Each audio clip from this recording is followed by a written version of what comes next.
नमस्कार। तो हम आ गए हैं सदफ, आज स्पीकअप बाय सदफ में अपने नए गेस्ट खां लेके। और आज हमारे गेस्ट हैं प्रोफेसर बहादुर परमार सर और सर अबे बुंदेलखंड यूनिवर्सिटी, महाराजा बुंदेलखंड यूनिवर्सिटी छतरपुर में पढ़ाते हैं।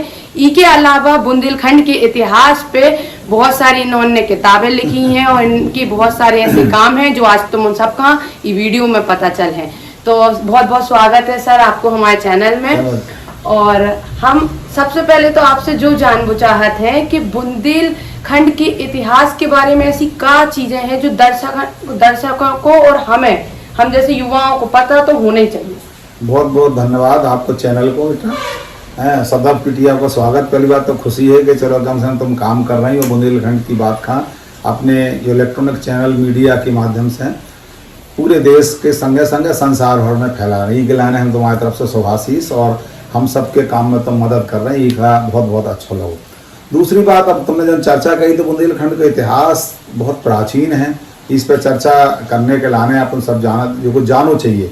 आज दुखद जो हो रहा है कि हम संसार भर में मोबाइल के माध्यम से, इंटरनेट के माध्यम से America, Australia, great Britain, Germany, France के बतकाव तो कर ले, लेकिन छतरपुर में क्या हो रहा, जटाशंकर में क्या है और कहाँ पे पुरावशेष हैं जिन्हें हम रखत की पुतलियाँ कहाँ हैं, सागर में क्या है, चित्रकूट में कहा है, झांसी में कहा है, ये हमें जो पता नहीं है। पर यह कहें कि हम अपने पड़ोस को पता नहीं है, संसार भर को ध्यान दे रहे हैं। तो इतिहास तो अपना इतना समृद्ध है, आप सबका पता हुई है, उस पर चर्चा करवे के लाने कि जो क्षेत्र हम बुंदेलखंड कहते हैं कि जो इत जमुना उत नर्मदा इत चंबल टोंस 6 साल से लरण की रही ना काहू होंस। इन जो जिला है हमारा जो बुंदेलखंड है वो आज मध्य प्रदेश और उत्तर प्रदेश 2 जगह पे है। तो जो भूभाग है जो बहुत पुरानो है, आज से नहीं हजारों साल पुरानो है। ये जो न बहुत सारे लोगों ने खोज करी है जिन्हें हम रकत की पुतलियाँ का शैल चित्र का जंगल के अंदर अपने आप देखो छतरपुर जिले में बिजावर तहसील में जो जंगल है ना अपने होते हैं, बहुत सारी गुफाएं हैं, उन गुफाओं में शैल चित्र मिले हैं जो बताते हैं कि कितने पुराने साल यहाँ पे आदमी रात तो मांस रात तो वहीं तो हाँ। तो इसी तरह चित्रकूट में है, सागर जिला में है, बांदा जिले में है, कई जिला पे जिससे सिद्ध होते हैं कि जो अपना भूभाग बहुत पुरानो है। अब पुरानो है तो आदमी मांस तो हते, लेकिन बुंदेलखंड को नाव ना हो तो पृथ्वी दूसरे नाव से बुंदेलखंड जानता है। बुंदेली और बुंदेलखंड साथ बहुत प्राचीन नहीं है, उसकल से 7-8 साल पहले को नाव नहीं मिला था जी का। पहले अलग अलग कालखंड में अलग कहो, पहले चेदी काटते, अब चेदी आज अब से आशा है। चेदी जो था की राजधानी चंदेरी थी, वही को राजा जो न तो महाभारत काल में आप सबका पता हो शिशुपाल हतो, और शिशुपाल का संबंध कृष्ण से अपना पता ये पूरा उल्टो हतो है। लगातार शिशुपाल को वध कृष्ण ने लगातार करो तो वो उसके बाद लगातार एक झझौती क्षेत्र का वो दसाण देश के नाम से पुकारा गया। तो इतिहास बहुत प्राचीन है। इसके बाद में अभी जो इतिहास में मिलता है गौड़ों का, चंदेलों का, इसके बाद बहुत सारे क्षेत्रीय छत्र हमारे बुंदेलाओं के पहले खंगारों का, अनेक अनेक परिहारों का, इस कई लोगों का राज यहाँ पर मिलता है। मैं ज़्यादा इतिहास में विस्तार से आप कहो तो वैसे बात करूँ, लेकिन संक्षेप में स्वर्ण काल जिसे हम क्या कहते हैं वो अपने बुंदेलखंड को है चंदेलन को काल, जो इनके लाने हमारे अवशेष आज आप देख रही हो, चाहे चित्र जो अपना खजराए के मंदिर हो, चाहे कालिंजर को किला हो, चाहे चंदनगर के पास में जो राजगढ़ को किला हो, ये सब कहूँ ना कहूँ उस समय के अवशेष हैं। तो बुंदेलखंड का इतिहास बहुत, उनके बाद चंदेलों के पराभव के बाद धीरे धीरे बुंदेलखंड खंड खंड में बट गए, लेकिन उसके बाद बुंदेलाओं ने खासतौर से 6 साल के पहले वीर सिंह जी ने बहुत सारा काम करो। और आज़ादी के बाद की लड़ाई करो, आज़ादी के पहले की करो, 1857 की जो पहला स्वतंत्रता संग्राम का हो जाता है, उसके पहले 1842 का बुंदेला विद्रोह होता है। और बुंदेला विद्रोह में मधुकर शाह जो नारायण वाले हैं उनकी लड़ाई उतनी भर रख नहीं रहा, सागर और नरसिंहपुर तक फैल जाता और ना पूरे दमोह जिला उसमें साथ देते थे। तो वो लड़ाई के से आप देखो जो 1857 की जो पृष्ठभूमि 1842 में बन गई थी, तो इतने भी हमने मतलब बुंदेलखंड वालों ने आज़ादी की लड़ाई में पहले से भाग लिया और इनके बाद तो लगातार भाग। तो इतिहास तो हमारा बहुत अद्भुत है, इतिहास का जानो चाहिए, समझो चाहिए। इतिहास पर काम करने के लाने गोईलाल तिवारी की किताब पहले मिलती है, वे काम जो आपने चर्चा करी तो हमने नहीं लिखी, वह हमने संपादित करी है। एक दीवान कृतपाल सिंह बुंदेला भाई हैं जो उनकी मृत्यु 1939 में हो गई थी। उन्होंने 1898 से 1928 30 साल तक बुंदेलखंड को इतिहास 12 खंडन में लिखो, आपको बताइए। और पहला खंड उनको 1938 से प्रकाशित बहु नागरिक विचारणी सभा के सहयोग से होता है। मैं अपने लाला भगवान दीन करके हते उनके संपादन में, लेकिन उनको दुर्भाग्य से मृत्यु हो गई, और मृत्यु होने के बाद पांडुलिपि पड़ी गई। और पांडुलिपि जैसे जैसे उनके पुत्र पृथ्वी सिंह जी थे उनसे मिलते हैं, उन्हीं के सहयोग से वो प्रकाशित पुनर्करो 12 भाग में है। तू खाली लोग पढ़ें समझें, तू मैं बुंदेलखंड के इतिहास के राजवंश के डायनेस्टी के हिसाब से है, पुराने कल्चरल इतिहास के संदर्भ में, तो बच्चन से अनुरोध है कि इतिहास पर इस संदर्भ में पढ़ो। दूसरी बात जो बहुत महत्वपूर्ण है कि हम अपने आप का जानवे के लाने कि इतना ज्ञान है, इतना बहुत सारा इतिहास के क्षेत्र है, संस्कृति का क्षेत्र है, अनेक क्षेत्र है। आज के युवाओं को इसका जानना समझना बहुत जरूरी है। और एक बात, दूसरी बात खासतौर से ये कहना चाहेंगे कि आज हीनता का बोध बहुत है। बुंदेली बोली में शर्म आओ, अरे भैया अंग्रेजी, हम विरोध नहीं है, अंग्रेजी बोलो, हिंदी बोलो, संस्कृत पढ़ो, मराठी पढ़ो, उर्दू पढ़ो, सब पढ़ो, लेकिन तुम बुंदेलखंड के आओ तो बुंदेली भी बोलो। तो बुंदेली की जो राजभाषा भी बुंदेली रही है, आपको बताइए। इतना राजकाज को काम चिट्ठी पत्री लिखेंगे, सनदें लिखेंगे, ताम्र पत्र लिखे गए, तमाम प्रकार के शिलालेख बुंदेली में मिलते हैं। तो जब इतनी संपन्न आती है, वो अपनी असलता की बोली है, तो बोली में कौन दिक्कत है? आओ चाहिए तो अंग्रेजी आओ चाहिए, कैसे आगे पढ़ने हम बिल्कुल कहा। लेकिन आजकल तो जैसे सोशल मीडिया के माध्यम से जो नए नए बच्चा हैं वे कहूँ गाना गाते हैं, कहूँ राई गाते हैं, वे उन पे नाचत भी हैं। उसके अलावा भी अपन ने एक वीडियो देखी हुई है, काफी वायरल हुई सोशल मीडिया पे, कि इंस्टाग्राम पे कछु मोड़ा मोड़ी ऐसे बुंदेलखंड के कछु कछु शब्द ले रहे थे, हाउ ठीक है ऐसे। तो वो दिल्ली की कछु बच्चा ने वो वीडियो बनाई थी। तो मतलब बुंदेलखंड को ऐसे भी एक तरफ हम देखे जाए कि आज के कल्चर में ऐसे मिक्स कर रहे हैं। देखो बहुत अच्छा है, क्या है, मनुष्य को स्वभाव बहुत परिवर्तनशील है, नव स्वाद चाह है हर चीज में, भाषा में भी चाह, मनोरंजन में भी चाह, जीवन में भी चाह। तो आजकल को जो तड़का लगा है कि बुंदेली को लाने की खुशी की बात जा है। देखो आप देखो क्या यूट्यूबर चैनल आ गए, कई जने हमारे लगातार फिल्में बना रहे और बुंदेली के माध्यम से अच्छी फिल्में बना रहे। एक नाम में हमको को नाम प्रचार के उद्देश्य ही ले रहे, राजू शुक्ला को लगातार आप देखो, एक जने हैं भी 3-4 रोल खुद ही कर ले ऐसे क्यों जने, हरिया थे हिमालय भैया हैं, मतलब कई जने आप देखो लगातार, सागर के कई जने भैया आ रहे हैं। तो ये यूट्यूबर बहुत अच्छे है, कम से बुंदेली पर फैल तो रही है। अभी जो बिन्नू तुम्हारी पहाड़ गाँव की नहीं बिटिया, वो केवल इस है कि साज वो सही ढंग से उनमें कोई बनावटीपन नहीं है। तो सहजता सरलता के संग जो बुंदेली का जो प्रभाव है उसके कारण लगातार मीडिया में शब्द आ रहे। अब बात उठी शब्दन के संदर्भ में, तो कहा हो रहा हो कि हमारा जीवन बदल गया बेटा, जीवन बदले से हमारे बहुत सारे शब्द भी बदल जाए। तो आप आजकल जो चलन आ गो, या मालूम खावी पीवी के बदकाव कर लो, या घर के जीवन के बदकाव कर लो। 30-40 साल पहले को बदकाव करो तो पहले तो भैया घनौची है थी, अब आजकल घनौची की जरूरत ही नहीं है, पता ही नहीं है लोगों ने कहा घनौची। पहले चौका है तो चूल्हा है तो मतलब बहुत कछू है, तो अब चौका चूल्हे तो अब गैस के किचन आ गई, अब होते पे रसोई के नाम।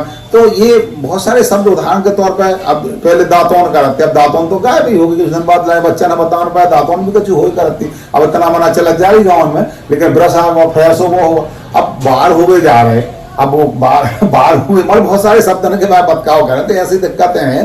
तो इन शब्दों का लेके जैसे खेती करी हुई तरीका है, अब हर बखर बदल गए, तो अब हर ही नहीं है, बखर ही नहीं है। तो बखर के जो पार्ट होते जिन्हें हम हिस्सा कहते कि पांस कहाँ है, उसका कुसिया कहाँ है, मुठिया कहाँ है, अब कहाँ जाने, वे तो ट्रैक्टर जाने लगे, कल्टीवेटर जाने लगे, और वो हिस्सा जो वो जाने लगे। तो पहले का हो तो किसानी में फसल में जो नहाते तो खरियान उठावे लाने, टटिया चलाते, उड़ावनी होती, त्योहार चाने, पचेरा चाने, अब कछु नहीं जाने, अब तो हार्वेस्टर और थ्रेशर आ गए। तो ये जीवन पद्धति बदलने से बहुत सारे शब्द बदल रहे हैं। तो यही हाल खाने पीने में होगा। आप सब पिज्जा और बर्गर तुम्हें पनौठा में मिल जाए, तो पहाड़ गाँव में मिल जाते, कोको उड़ाते पी रही हो। तो अब कोक है कि भैया हमें डोबरी खाने, अब डोबरी चीला कहाँ धरे। अब आजकल ये परिवर्तन भाव है, हमने जो देख रहे हैं 20-25 साल में अंतर आओ है। कछु लोगों ने काम करो, हम फिर से लौट कर संस्कृति की ओर आ रहे। अब बहुत सारे होटल ऐसे खुल गए हैं, बहुत सारे चैनल ऐसे चल गए हैं, तो लोग चीलन खाई पसंद करने लगे हैं, गुलगुला भी खाने लगे हैं, मतलब कई ये चीजें, लेकिन पुरानी चीजें, लेकिन कछु बच्चन में अब लेकिन सामान्यता जो है कि हीनता को बोध है, व्यवसायिकता तो आ रही है, जो पढ़े लिखे हैं वो समझदार हो रहे हैं, लेकिन संकट कहूँ ना कहूँ है। वो संकट का है कि हम ना कहूँ के ना अंग्रेज बन पा रहे और ना तुम बुंदेलखंडी रह पा रहे। तो भाषा के स्तर पर, संस्कृति के स्तर पर हम आपसे निवेदन जो करा सब जन से कि भैया भाषा और संस्कृति में तो रहो अपने ठेठ बुंदेलखंड के, और पढ़े लिखे करके दूसरी भाषा भी पढ़ो, अंग्रेजी भी पढ़ो, हिंदी पढ़ो, संस्कृत पढ़ो और भाषा, भारतीय भाषा पढ़ो। इससे तुम अपने भाषा के, अपने क्षेत्र के ज्ञान का आगे ज्यादा बढ़ा सको। आज की युवा पीढ़ी के संगे जो भाषा और अपनो कल्चर को देखें तो सबसे बड़ो चैलेंज क्या लग रहा हो? सबसे बड़ा चैलेंज जो लग रहा हमें, देखो हम तो ये के समर्थक हैं कि समय तो कभी 100 रहत नहीं है, समय तो है गतिशील। भाषा भी गतिशील हो, भाषा खूब के डंडा से नहीं चला, ना हमारे डंडा से चला, ना खूब के डंडा चला। जो आदमी जी का स्वीकार कर ले तो वह भाषा चलत है।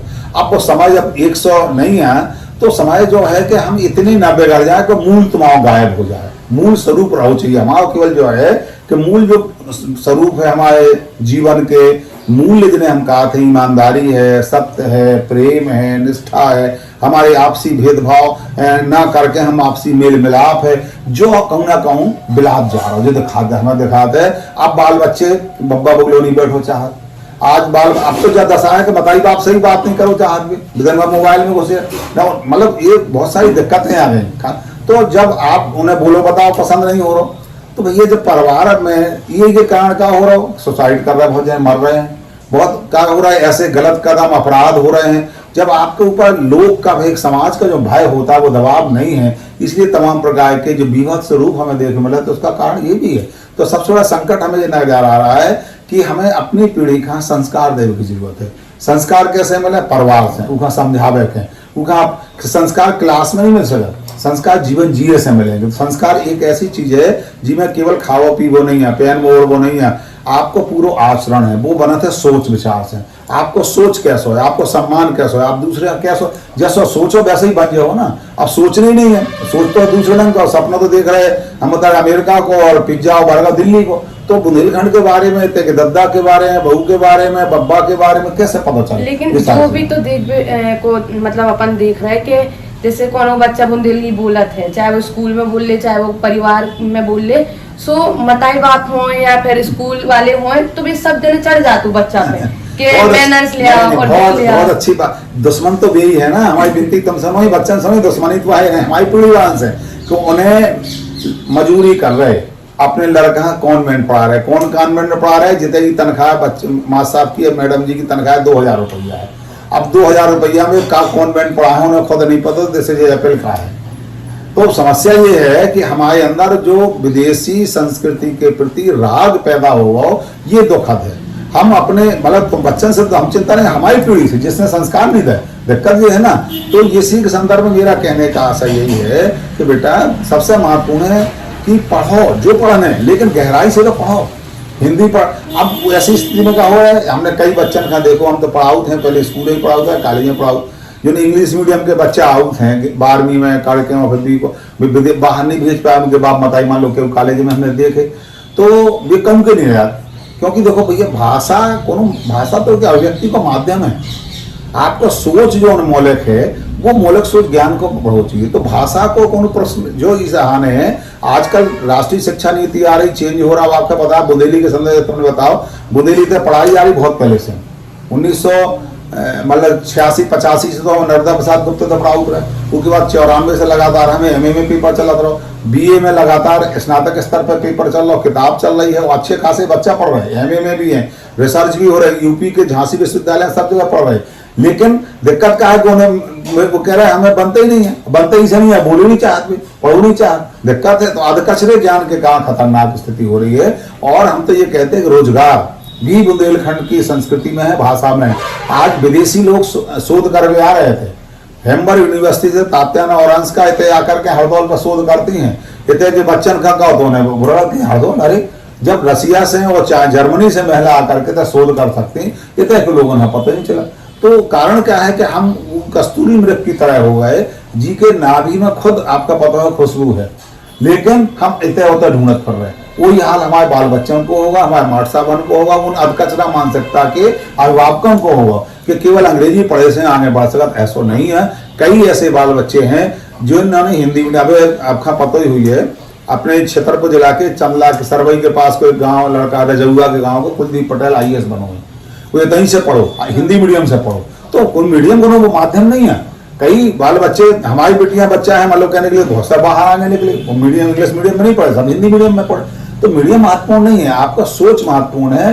आप कितने नॉलेज को लेते हैं, कैसे गेन करते हैं। और हम तो कल अपनी भाषा में सोचो, अपनी देसी भाषा में सोचने से ज्यादा अच्छा बने और ज्यादा अच्छे से तुम कह सकते हैं। बातें बहुत जरूरी हैं, तो जो सर ने बताई हैं हम उम्मीद करते हैं सभी व्यूअर्स से कि कम से कम वे आराम से इन बातों को सुन है और इन पे तना अपना चिंतन कर है।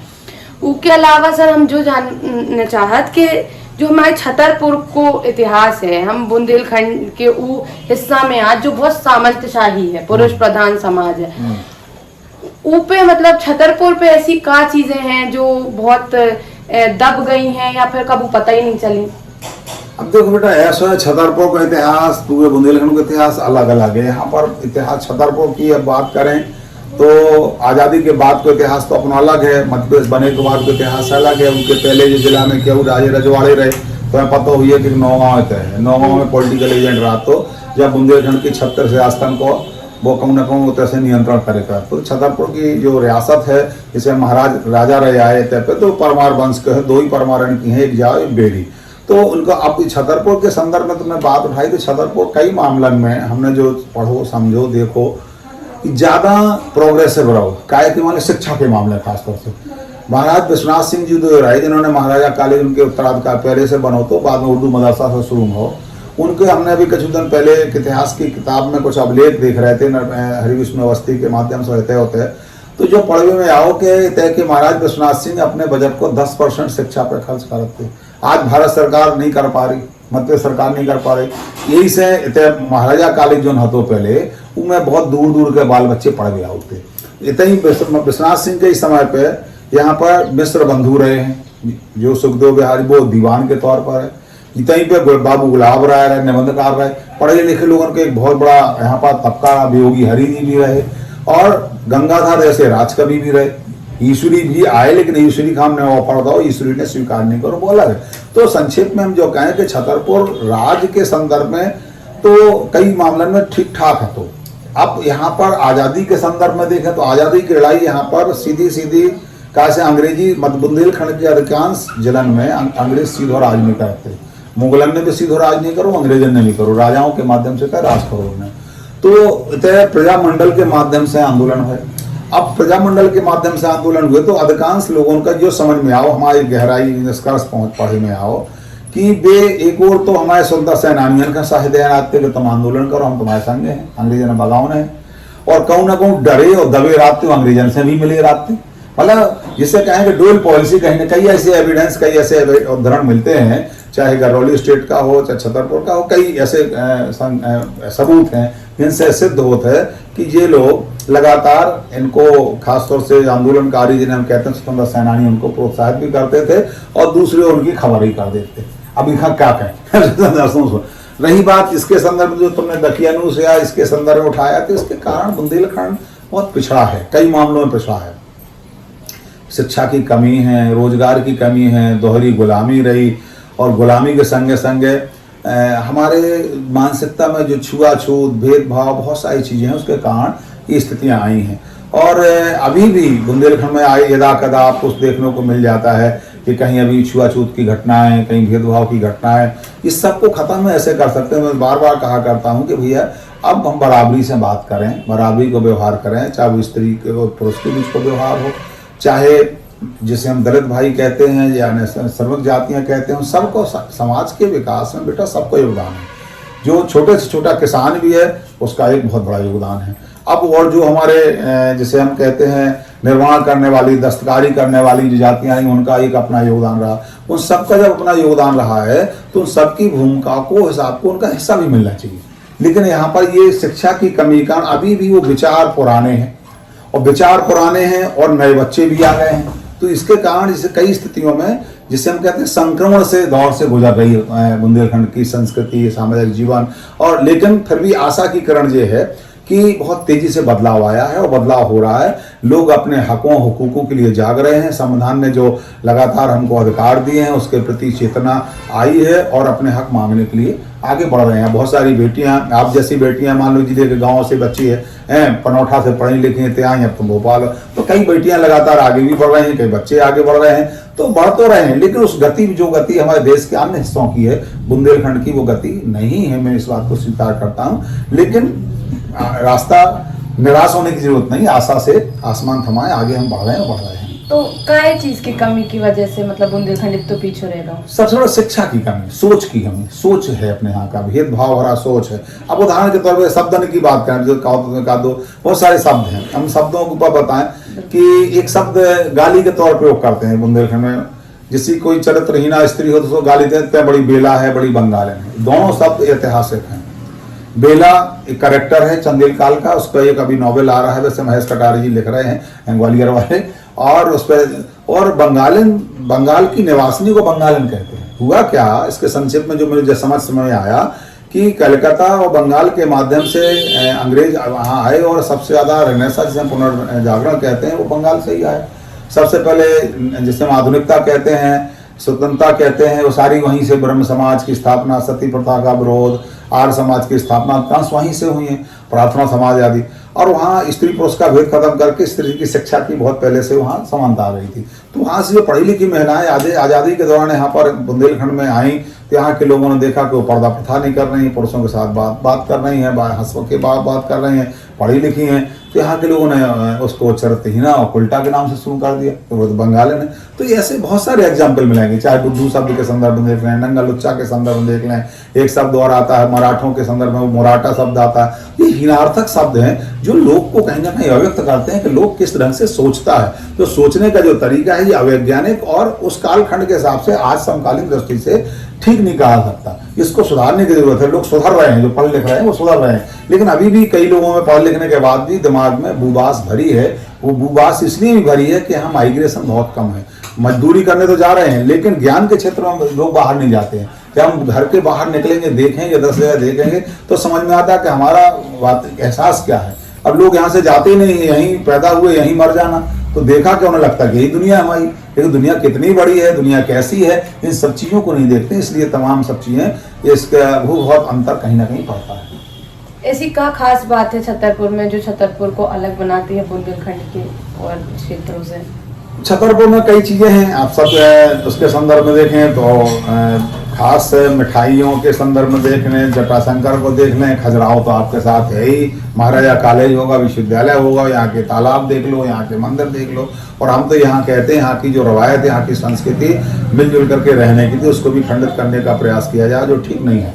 लगातार कभी इस प्रकार की सांप्रदायिक स्थितियां, भेदभाव की स्थितियां छतरपुर में नहीं, हम मिलजुल करके लगातार रहते हैं। ये भी एक अपनी बहुत बड़ी परंपरा थी। तो ये सारी चीज़ें छतरपुर की अपने आप में हैं, कहीं ना कहीं विशिष्ट बनाती हैं। और यहाँ के पान तो अभी से नहीं, लाहौर से लेकर के और दिल्ली और जाने कहाँ तक जाते हैं। छतरपुर जो महुआ का पान, खासतौर से गढ़ी मलहारा महाराजपुर के पान, जो अपने आप को विशिष्ट बनाते हैं। आपने अभी बात करी कि कृष्ण जी और बुंदेलखंड की, तो आज जो कि कृष्ण जन्माष्टमी है, तो बुंदेलखंड से कृष्ण जी को क्या रिश्ता है? तो अब बुंदेलखंड से कृष्ण जी को रिश्ता तो भाई को भाई हतो ही होता है। शिशुपाल के संदर्भ में वो तो बाद में शिशुपाल का वध होता है। अब इसके संदर्भ में जो हमें पढ़ने को मिला एक दो किताब में कि इतना विरोधी थे शिशुपाल कृष्ण के, कि एक जगह एविडेंस मिला है नर्मदा प्रसाद की गुप्त की किताब में, एक दो जगह और मिला है कि यहाँ जो मोरपंख हमारे कृष्ण जी सिर पर धारण करते थे, तो शिशुपाल ने अपनी प्रजा को आदेश दिया था कि वो अपने जूते पनैया में लगाएगा। आप सोचिए कितना उनका सोच उल्टा था। अब वो सोच उल्टा था, जो भी था, इसी कारण उनकी उन्होंने 99 गलतियों के बाद हत्या की। लेकिन कृष्ण का उसके बाद आप देखें कि यहाँ की प्रजा में, यहाँ के राजाओं में लगातार कृष्ण के भक्ति के प्रति आराधना मिलती है। अभी जो कृष्ण जन्मभूमि का मुद्दा उठ रहा है, आ रहा है, तो आपको पता हो कि ओरछा मध्यकाल में ओरछा के वीर सिंह जी देव ने ही उसका पुनर्पुराण से जीर्णोद्धार कराया। यहाँ के राजे रजवाड़े लगातार ब्रज वृंदावन जाकर के, महाराज 6 साल की दीक्षा भी हरिदास जी के पास वृंदावन जाकर के होती है। तो यहाँ के लोग भी लगातार वृंदावन जाकर के, मथुरा जाकर के वहाँ पर अपने तीर्थ करते थे, दर्शन करते थे, पैदल जाते थे। और सबसे बड़ी बात जो आज कन्हैया आठ है तो जन्माष्टमी सब लोग मनाते हैं, जन्मोत्सव का मनाते हैं। लेकिन बुंदेलखंड में एक पर्व होता है, इसे हम कहते हैं कार्तिक स्नान का, तारीम का। वो बुंदेलखंड का कृष्ण भक्ति का सबसे बड़ा जीता जागता उदाहरण है। 1 महीना पूरा का पूरा बुंदेलखंड में कृष्ण भक्ति में, हम तो कहते हैं कि रंगमंच ब्रज बन जाता है पूरा बुंदेलखंड। हर गांव में कतकारियां, उनकी सखियां, उनके गोपी बन करके उनकी भक्ति करती हैं, उनको ढूंढती हैं। मैं बड़े भोर से दहिया लेके आऊँगी, उनकी लगातार गाती हुई निकलती हैं। और अपने पति को भी छोड़ देती हैं। उसके ऊपर लेके बहुत सारे एविडेंस, अभी एक निबंध बहुत अच्छा दुर्गा शुक्ल जी का आया है, तो उन्होंने उस पर बहुत सारी चीजें लिखी हैं। तो मैं ये कहना चाहता हूँ, उसमें बीच में क्या होता है, कन्हैया जी खो जाते हैं। अब कन्हैया खो जाते हैं तो 5 गाँव के लगातार कन्हैया जी को ढूंढने जाती हैं। जब ढूंढने जाती हैं तो कृष्ण बन करके कोई बालक उनको छेकते हैं, उसको कहते हैं छेकना कहते हैं, और छेकते तो वहाँ शास्त्रार्थ भी होता है। वो वहाँ पर प्रश्नोत्तर गीत में प्रश्न करते हैं और गीत में ही उत्तर गोपिकाएं बनी कटकारियां देती हैं। जो पराजित होता है वो उसको दाम देना पड़ता है, उसकी एक अपनी परंपराएं हैं। तो इस तरह से आप देखें कि कृष्ण की उपासना किस तरह से पूरे बुंदेलखंड में गांव में विचार करते हैं। लगातार हर जो विवाहिता स्त्री है वो कृष्ण कार्तिक का स्नान करती है, जो अविवाहित कन्याएं हैं वो भी गोंदा बन के कृष्ण की उपासना करती हैं। तो ये कृष्ण की उपासना के साथ साथ बहुत बड़ा पर्व कहीं ना कहीं देखने को मिलता है। दूसरी रही कृष्ण की बाल लीलाएं जितनी हैं वो आपको देखने को मिल जाएंगी। और बुंदेलखंड के बाकी विवाह संस्कारों में आदर्श के संदर्भ में हम देखें तो राम सीता ज्यादा केंद्र में है बजाय कृष्ण के। लेकिन कृष्ण संपूर्ण ईश्वर के अवतार के तौर पर है, तो कृष्ण के खासतौर से गीता का तो इतना उपयोग है। देखिए बुंदेलखंड में एक परंपरा है कि आदमी मरण लगा तो 2 चीजें कहते, भैया गंगा स्नान, गंगा नीचे पहाड़ दो, गंगा जल डाल दो, गीता सुनवा दो और गौदान करा दो। अब गीता सुनवे की, मरवे के समय सुनवे को वो नहीं है, गीता तो पढ़वे की वस्तु है, ऐसी पुस्तक है जो जवानी में पढ़ो चाहिए, उसकी कर्मयोगी व्याख्या करो चाहिए। तो बुंदेलखंड को गीता को संबंध इतना तादात्म्य कहाँ से जुड़ा हुआ है। दूसरा कि महाभारत के संदर्भ में माना जाता है बुंदेलखंड में महाभारत इससे कम पढ़ा था आदमी कि महाभारत पढ़े तो हमारे घर में लड़ाई झगड़ा हुई है। ये कुछ लोक मान्यताएं हैं। रामायण की परंपरा तो ऐसी है, घर घर पढ़ी जाती, कैसे उसमें शिक्षा मिलती है, सबक मिलता है, प्रेरणा मिलती है, क्योंकि सारी समस्याओं का समाधान आपको रामचरितमानस में मिल जाता है। और सारी समस्याएं कितनी हो सकती हैं, नकारात्मक वो समस्याएं आपको महाभारत में मिल जाएंगी। तो लोक ने इस दृष्टि से अपनाया है कि भैया महाभारत नहीं पढ़ने हमें। महाभारत पढ़े से क्या होता है, घर में महाभारत ना होने लगे, बाल बच्चा में ना होने लगे, घर में फूटन ना पड़ जाए, इसे नहीं पढ़ा। लेकिन कृष्ण कहीं ना कहीं आराधना के केंद्र में है, केंद्र बिंदु है और संपूर्ण योगेश्वर है, उनके तौर पर उनको पूजा जाता है। एक कौन ऐसी पंक्ति या गीत कृष्ण लीला पे और या बुंदेलखंड से जुड़ो हो? बहुत सारे गीत हैं। अब हम गायक तो बहुत अच्छे हैं नहीं, तो गीत तो अच्छे, क्योंकि हम तो आलोचना और लिखने पढ़ने वाले आदमी हैं। तो कृष्ण को लेकर के तो जितने दिवाली के गीत हैं वो भी आपको मिल जाए। जैसे अब ये कार्तिक का गीत ही के मान लें कि हम ना भाई ब्रज की मोर, उसके संदर्भ में है। पूरा कंठ हमारा उतना अच्छा नहीं है तो उसके फिर भी एक तो सुनाना बनता है हमारी ऑडियंस को और बुंदेलखंड के लोगों को। आज के वातावरण में हम तो जो कहो चाहे हैं अंत में भैया हमसे कि आज जो भौतिकतावादी युग आ गया, परेशानी मरी है, बहुत सारी चीजें लगातार आदमी दिन रात काम में लगो, पैसा कमावे लगो, टाइम ही नहीं है। हमारे जो लोकप्रिय कवि हैं, अब सब जने यहाँ ईश्वरी की जो पंक्तियां हमें बहुत अच्छी लगती हैं और हम अधिकांश तरी पे गुनगुनाऊ रात हैं वे आपका सुनाव चाहें कि एंगर बैठ ले कछु काने और काम जन्म भर राने, सब खो लागो रात जियत भर जो कभो नहीं बढ़ाने, और करियो काम घरी भर रह के बिगर कछु नहीं जाने, और जो जंजाल जगत को ईश्वर करत करत मर जाने। तो करत करत जीवन में खत्म हो जाना है, लेकिन मनुष्य का जीवन आपको बहुत ही अनुपम है, अद्वितीय है, मिला है। इसका आनंद उठाइए, जिए और जीवन को सार्थक, अच्छे काम करके जीवन का सार्थक बनाइए। तो हम सब दर्शकों से यही कहें, अपने भैया बहन से यही कहें कि अपने जीवन का सार्थक बनावे के लाने कछु ऐसा करो जिससे जीवन तुम्हारा सार्थक होवे और देश को नाम होवे, अपने क्षेत्र को नाम होवे, अपने बाप माताई को नाम होवे, आप अपने देश को नाम बढ़ाओ। धन्यवाद। बहुत बहुत धन्यवाद सर आपको। और भैया हरो तो सब हाँ ये वीडियो हाँ पूरा देखने का कि वीडियो में जो जो बातें कही गई हैं वो बुंदेलखंड के लाने तो ठीक है, हम सब के लाने जानने के लाने बहुत जरूरी हैं। और सभी दर्शकन से हम आशा करते हैं कि आप सब हाँ जो वीडियो पसंद आ हुई है तो हमारा वीडियो हाँ लाइक करो, सब्सक्राइब करो, फॉलो करो। और आप भी सर सबसे कह दो। बिल्कुल भैया, बिल्कुल सब्सक्राइब करो। आगे और बतकाव हुई है, बतकाव के लाने बहुत सारे विषय हैं जिन पे अपन बतकाव करें, अपन उनको प्रेम मिले तो लगातार बतकाव अपन उनको जारी रहे। जय हिंद। बहुत बहुत धन्यवाद सर, और बने रहो ऐसे वीडियो और बुंदेलखंड की संस्कृति यहाँ जानबे और परखबे के लाने स्पीक अप बाय सदफ के संगे। धन्यवाद। धन्यवाद बेटा।